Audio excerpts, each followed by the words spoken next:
Je m'appelle Thomas Weber et j'ai 52 ans. Je suis marié à Claudia depuis 23 ans.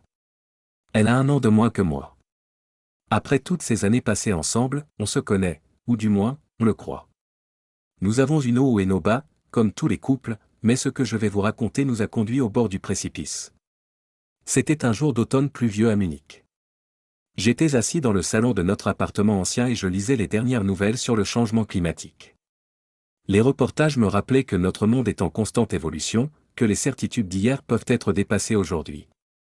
Je venais de terminer un article sur la fonte des glaciers dans les Alpes lorsque Claudia est entrée dans le salon.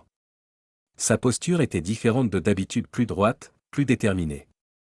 Elle prit une profonde inspiration et dit d'une voix ferme, « Thomas, il faut que je te parle. Vendredi, je vais dîner avec un collègue du cabinet. Un rendez-vous galant. » Je la fixai, incapable de comprendre ce qu'elle venait de dire. Claudia, ma femme, la femme avec qui je partageais ma vie depuis plus de 2 décennies, m'annonçait qu'elle allait sortir avec un autre homme. Pas en tant que collègue, pas en tant qu'ami, mais pour un rendez-vous amoureux. Les mots résonnaient dans ma tête tandis que j'essayais de garder mon calme. Ça ne veut pas dire que je ne t'aime pas, continua-t-elle, sa voix maintenant plus douce, presque comme si elle parlait à un enfant. Ça ne devrait pas affecter notre relation. Je veux juste vivre de nouvelles expériences, connaître d'autres hommes, élargir mon horizon.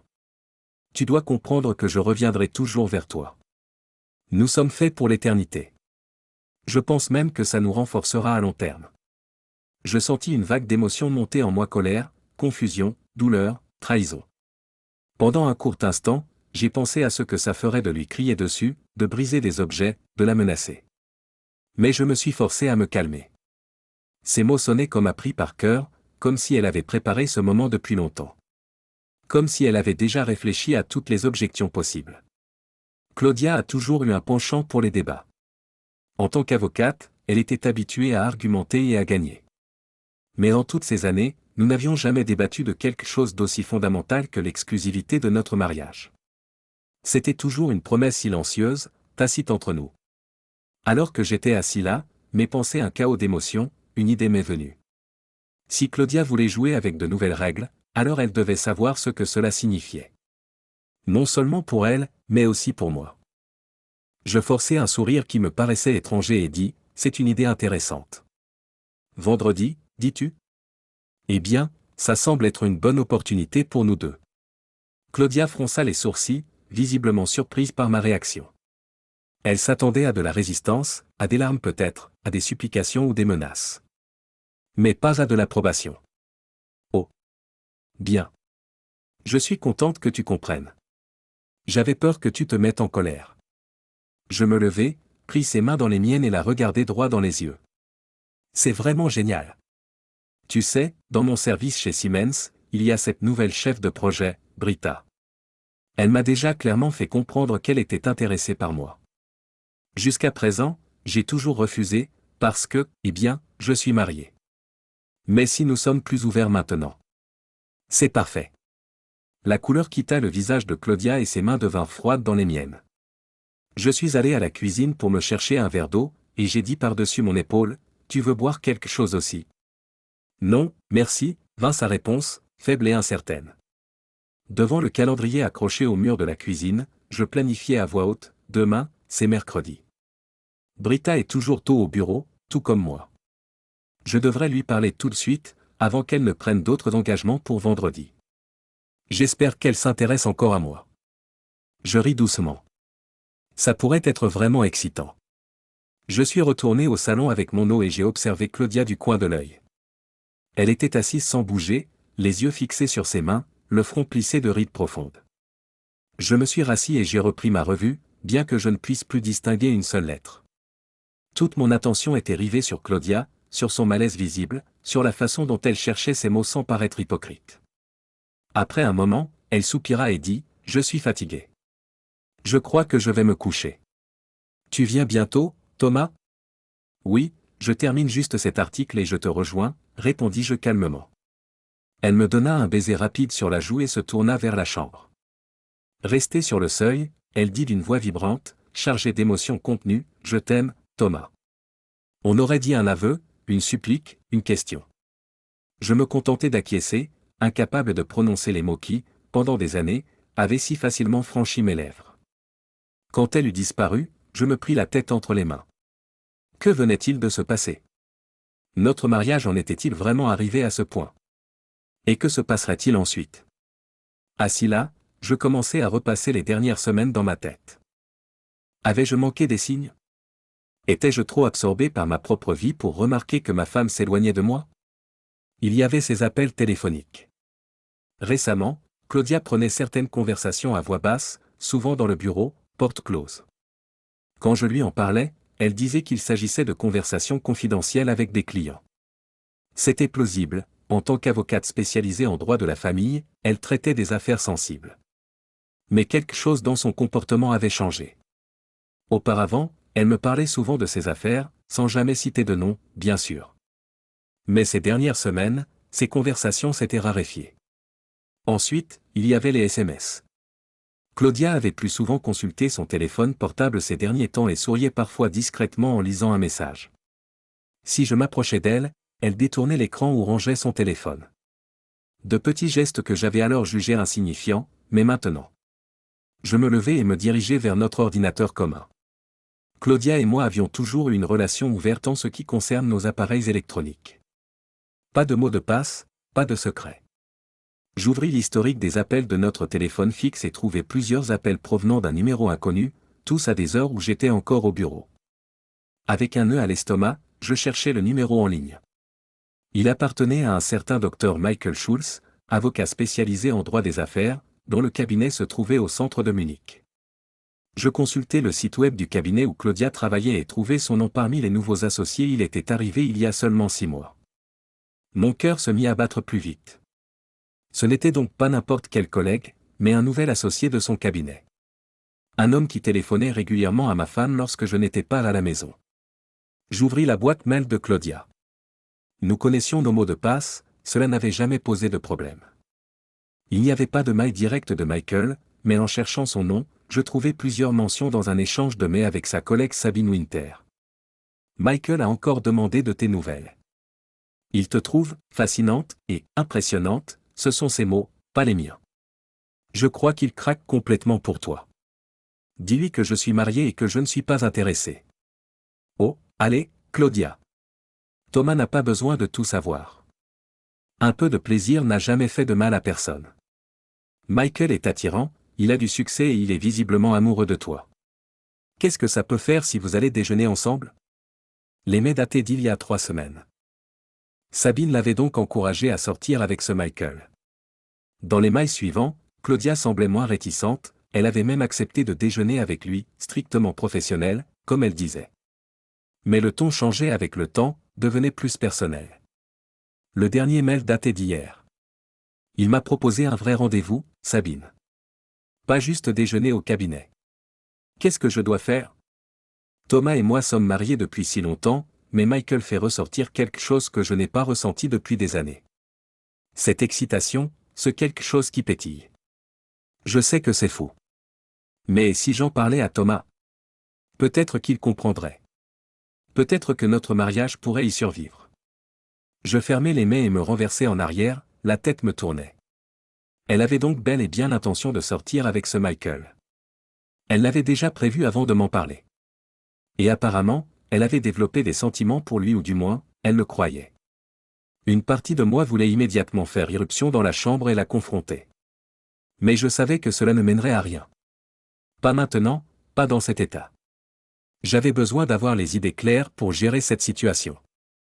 Je rangeais, préparais mes affaires de sport pour le lendemain et fis suffisamment de bruit pour que Claudia entende que je bougeais. Puis je me couchais à côté d'elle dans le lit, aussi loin que possible, et fixais le plafond, incapable de trouver le sommeil. Le lendemain matin, je me réveillai tôt, pris une douche et me préparai avant que Claudia ne se lève. Je fredonnais un air joyeux, comme si de rien n'était, la laissant dans l'incertitude quant à mes intentions. Je suis allé à la salle de sport, où je me suis entraîné intensément pour me vider la tête, puis je suis parti au travail. Toute la journée, j'ai essayé de me concentrer sur mes tâches, mais mes pensées revenaient sans cesse à Claudia et à ce Michael. Qu'avait-il que je n'avais pas? Était-ce simplement l'attrait de la nouveauté, de l'interdit? Ou y avait-il des problèmes plus profonds dans notre mariage que je n'avais pas décelés? En rentrant à la maison, j'ai constaté que la voiture de Claudia était déjà garée dans le garage. Le capot était encore chaud, elle n'était donc pas arrivée longtemps avant moi. Je me suis planté devant la porte, j'ai pris une profonde inspiration et je me suis préparé à continuer à jouer mon rôle. « Salut, chérie », ai-je dit en souriant en entrant dans la cuisine. J'ai desserré ma cravate et je me suis dirigé vers la chambre. En montant l'escalier, j'ai lancé par-dessus mon épaule, on pourrait peut-être discuter un peu du week-end. Je pense qu'on devrait établir quelques règles de base pour l'avenir, juste pour être sûr d'être sur la même longueur d'onde. Claudia a répondu avec hésitation, oui, je pense qu'on devrait parler. J'ai commandé des plats italiens, ça ne devrait pas tarder. Ça te va? Sa voix tremblait légèrement, et il était clair qu'elle était mal à l'aise. La soirée s'annonçait tendue. En retournant dans la cuisine, désormais en jean et t-shirt, j'ai vu que la livraison était arrivée. Nous avons commencé à remplir nos assiettes. Pendant que nous faisions cela, j'ai commencé à parler. Puisque tu as eu le temps de réfléchir et de planifier ce week-end, et que je viens tout juste d'apprendre l'existence de notre nouveau modèle de relation, je me suis fait quelques réflexions. J'ai souri en coin. Tu me connais, l'ingénieur en moi prend toujours le dessus. Bref, j'ai noté quelques règles que nous devrions discuter, examiner et accepter, afin d'éviter de nous taper sur les nerfs ou de vouloir nous entretuer. Je ne veux pas que ces activités extra-conjugales nous détruisent. Claudia a poussé un petit cri, ses yeux se sont agrandis, mais j'ai ignoré sa réaction. Oui, nous pouvons en parler, a-t-elle dit, sa voix basse. Laisse-moi comprendre ce que tu veux dire. Eh bien, par exemple, ai-je continué, pas de jeu ici, dans notre maison. C'est notre espace, et nous devons nous respecter mutuellement. Deuxièmement, pas de manque de respect envers l'autre pendant que nous sommes avec nos partenaires sexuels. Elle a encore poussé un petit cri. C'est impoli et cela nous nuira à long terme. Troisièmement, nos activités ou projets communs sont prioritaires. Nous ne devrions pas annuler ou perturber nos plans juste pour arranger un amant. Et enfin, pas de tromperie. Nous sommes partenaires, et les mensonges ou la malhonnêteté finiront par nous détruire. Je me suis arrêté. Ce ne sont là que quelques-unes de mes pensées. Je pense que nous devrions fixer des limites comme des adultes raisonnables. Qu'en penses-tu? Nous étions déjà assis à table, et Claudia a failli s'étrangler avec sa nourriture. Il semblait que la réalité de la situation était difficile à avaler pour elle. Tant mieux. J'avais des doutes sur tout cela. Je ne sais pas. Tout devient trop compliqué, a déclaré Claudia à voix basse, fixant son assiette. À ce moment-là, mon téléphone a sonné. J'ai regardé l'écran et j'ai légèrement haussé les sourcils, comme si je reconnaissais l'appelant. Un instant. Je dois répondre à cet appel. Je reviens tout de suite.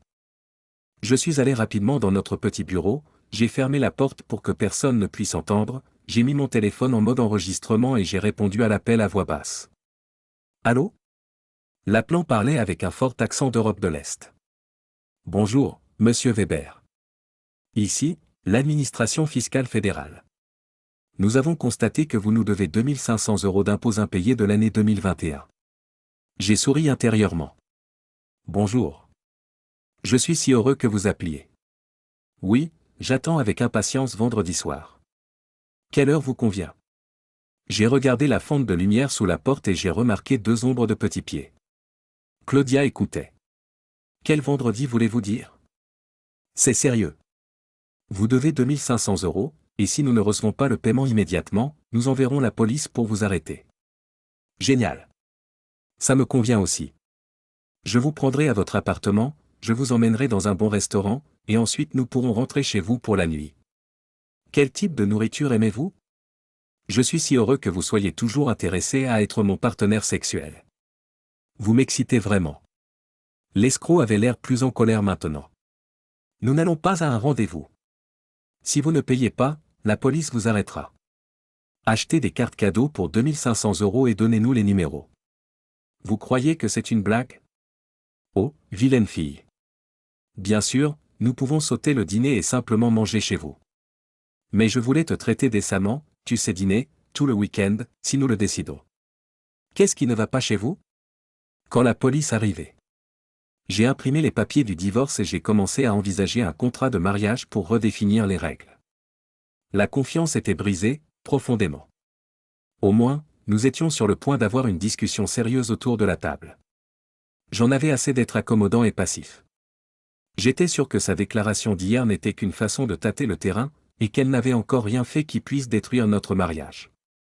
Cependant, je n'accepterais aucune réconciliation si elle avait déjà fauté.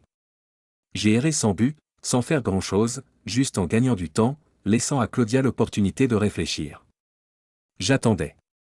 Plus d'1 heure et demie s'est écoulée avant que je n'entende la porte de la chambre s'ouvrir. Claudia entra discrètement dans le salon. À sa démarche, je pouvais voir que son attitude avait changé. « Je peux te parler ?» demanda-t-elle doucement, sa voix pleine de remords. C'était un ton bien différent de celui qu'elle avait utilisé hier soir. « Bien sûr. Viens t'asseoir. » J'essayais de paraître aussi ouvert et réceptif que possible, tapotant le canapé à côté de moi en guise d'invitation. « Thomas, je me suis rendu compte que j'ai agi comme une idiote. J'ai failli en perdre le souffle en entendant ces mots. Jusqu'où cela était-il allé? Était-ce vraiment fini entre nous? Je restais immobile, presque incapable de respirer. J'ai flirté avec un homme du cabinet, j'ai déjeuné avec lui, et je lui ai dit que je sortirais avec lui ce week-end.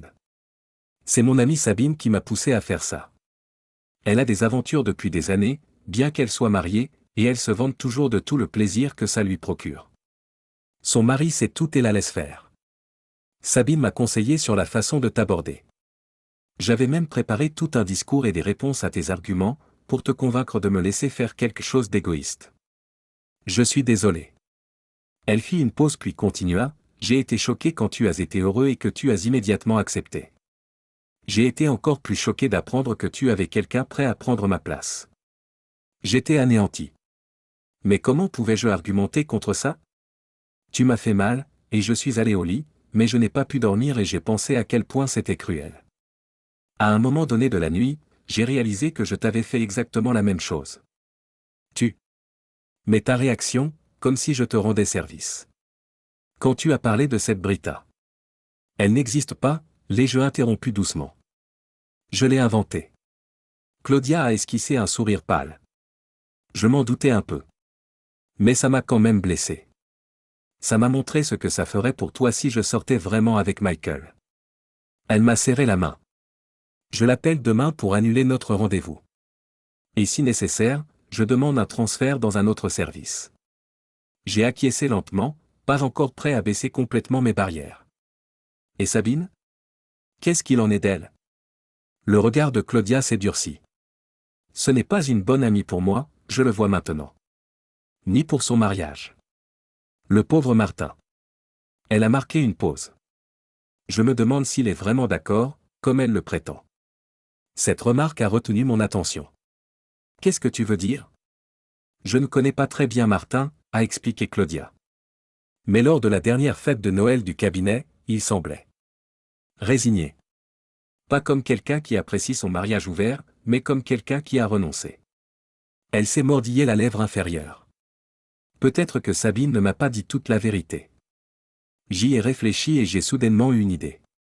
On devrait peut-être les inviter à dîner. Juste pour voir quelle est la dynamique réelle entre eux.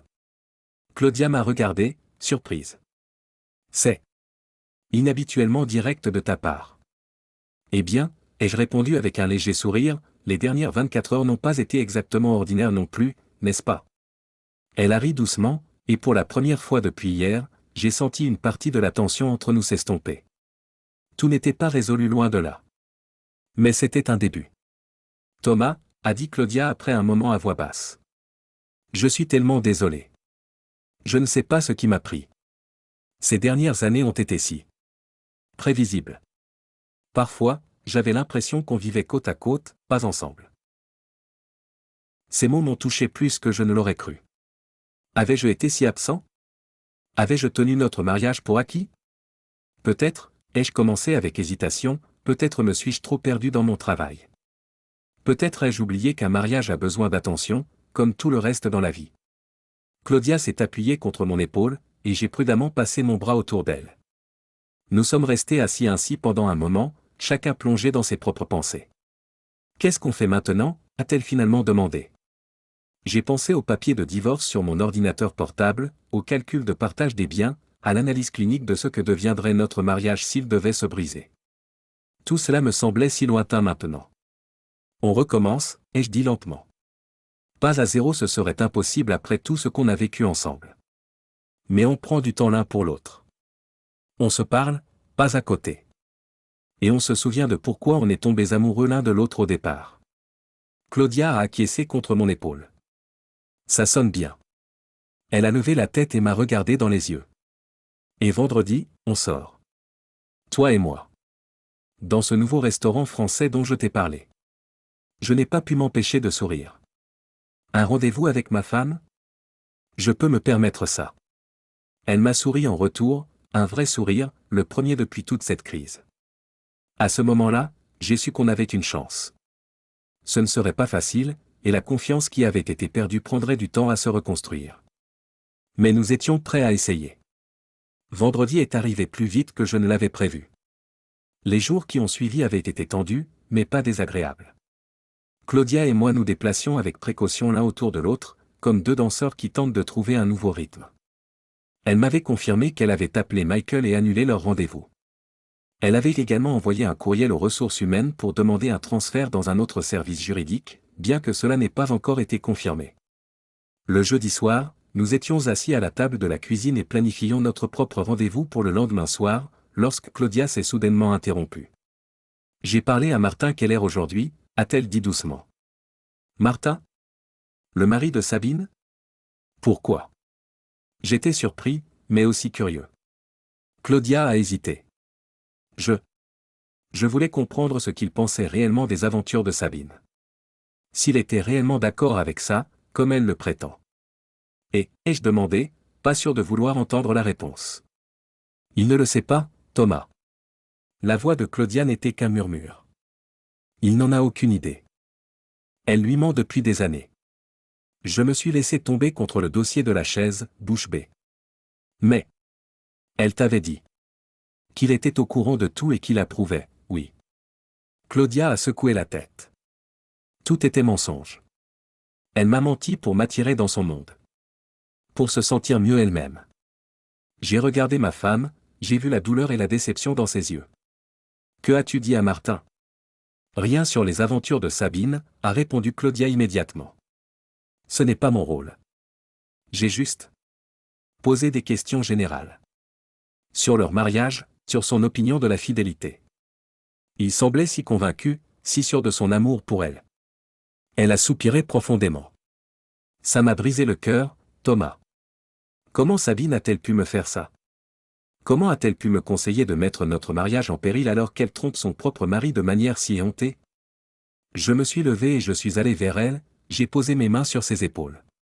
Les gens font des choses étranges pour justifier leur propre comportement. Peut-être qu'elle avait besoin d'une complice, de quelqu'un qui agisse comme elle pour se sentir moins coupable. Claudia a hoché la tête lentement. Je lui ai envoyé un email. Poli, mais ferme. Je lui ai dit que je n'avais plus besoin de ses conseils et que je devais réévaluer notre amitié. Comment a-t-elle réagi? Elle n'a pas répondu. Claudia a posé sa main sur la mienne.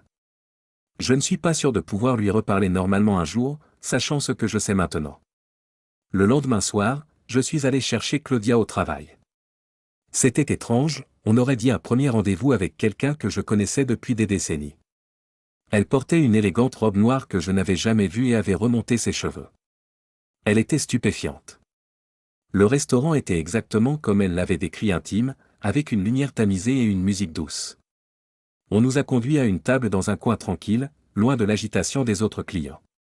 Alors que nous nous asseyions, j'ai pris sa main au-dessus de la table. Tu es magnifique, ai-je dit doucement. Elle a souri, une légère rougeur sur ses joues. Merci. Tu n'es pas mal non plus. Nous avons commandé du vin et étudié le menu. La conversation coulait plus facilement que ces derniers jours, comme si nous avions conclu un pacte tacite pour laisser le passé se reposer pour cette soirée et nous concentrer sur le présent. Pendant le plat principal canard pour moi, seul pour Claudia, j'ai demandé, tu te souviens de notre premier rendez-vous? Elle a ri.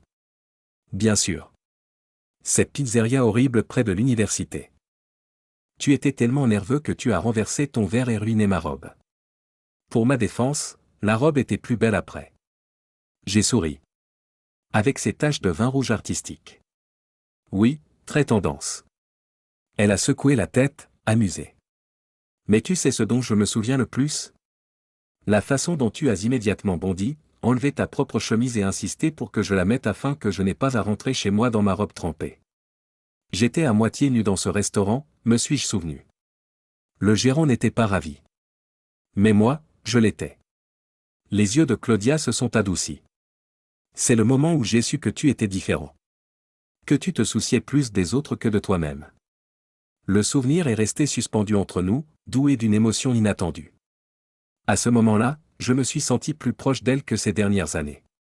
Au moment du dessert, une crème brûlée partagée, Claudia a soudainement demandé, « Tu penses qu'on peut y arriver?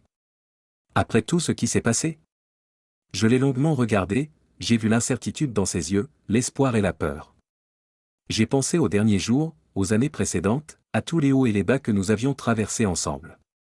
Oui, ai-je finalement dit, surpris par l'assurance dans ma propre voix. Oui, j'y crois.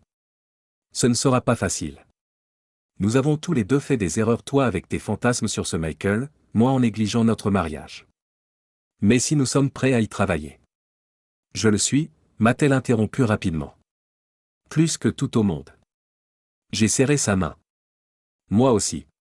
Plus tard dans la soirée, en rentrant chez nous, Claudia s'est arrêtée un instant dans le couloir de notre appartement et a regardé les photos sur le mur, des photos de nous, de nos voyages, de notre vie ensemble.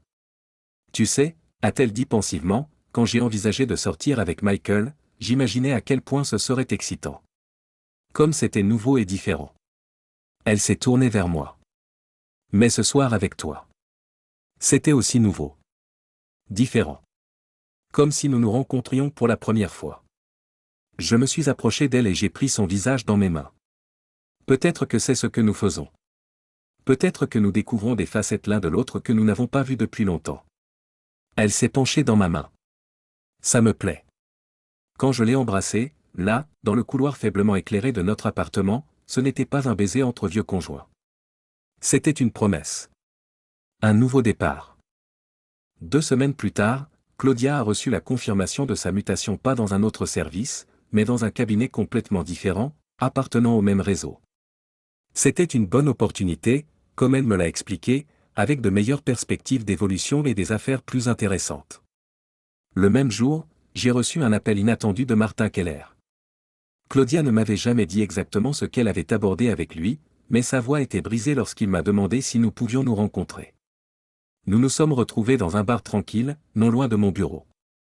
Martin avait l'air de ce que j'avais ressenti 2 semaines auparavant, épuisé, confus, blessé. J'ai découvert la vérité, a-t-il dit sans détour après que nous nous soyons assis. À propos de Sabine. De ses liaisons. J'ai retenu mon souffle. Martin, je suis désolé. Il a secoué la tête. Ce n'est pas ta faute. Ni celle de Claudia. Après votre conversation. Elle n'a rien dit de spécifique, tu sais. Mais quelque chose dans sa façon de parler de fidélité et d'honnêteté m'a fait réfléchir. Il a pris une longue gorgée de sa bière.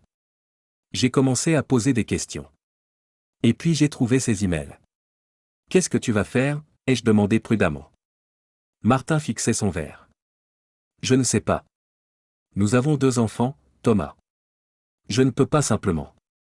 Il s'est interrompu, sa voix l'a trahi. Comment avez-vous fait? Claudia et toi. J'ai pensé aux dernières semaines, aux pas prudents que nous avions faits l'un vers l'autre, aux longues conversations, aux paroles honnêtes, aux larmes amères et aux douces réconciliations. Avec beaucoup de travail, ai-je répondu sincèrement. Avec la volonté de s'écouter et de changer. Et avec la conviction que ce que nous avons ensemble est plus précieux que tout ce que nous pourrions avoir séparément. Martin a acquiescé lentement. Je l'aime encore, tu sais. Malgré tout. Je sais, ai-je dit doucement. Et c'est le début. Le reste. Eh bien, c'est à toi de le découvrir. En rentrant chez moi ce soir-là, j'ai trouvé Claudia dans notre jardin, en train de planter les premières fleurs printanières. Elle a levé les yeux lorsque je me suis approché, son visage réchauffé par le soleil et l'effort. Comment s'est passée ta journée, a-t-elle demandé. Je me suis assis à côté d'elle sur le petit banc et je lui ai raconté ma rencontre avec Martin. Elle a écouté en silence, les mains sagement posées sur ses genoux.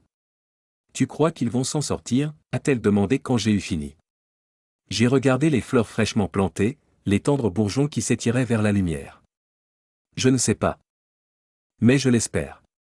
Claudia a posé sa tête contre mon épaule. Moi aussi, a-t-elle dit doucement. Et je suis si reconnaissante que nous ayons réussi. J'ai passé mon bras autour d'elle et je l'ai attirée plus près. Ce n'est pas encore fait, ai-je répondu doucement. Nous y travaillons encore. Tous les jours. Elle a souri. Oui, c'est ce que nous faisons. Et tu sais quoi? C'est bien. C'est même une bonne chose. Alors que nous étions assis là, le soleil couchant réchauffant nos visages, j'ai pensé à toutes les épreuves que nous avions traversées, et à celles qui nous attendaient encore. La vie n'offrait aucune garantie, aucune solution parfaite. Mais elle offrait des opportunités de grandir, d'apprendre et de se retrouver sans cesse. Et parfois, comme je l'ai compris à ce moment-là, c'était plus qu'assez.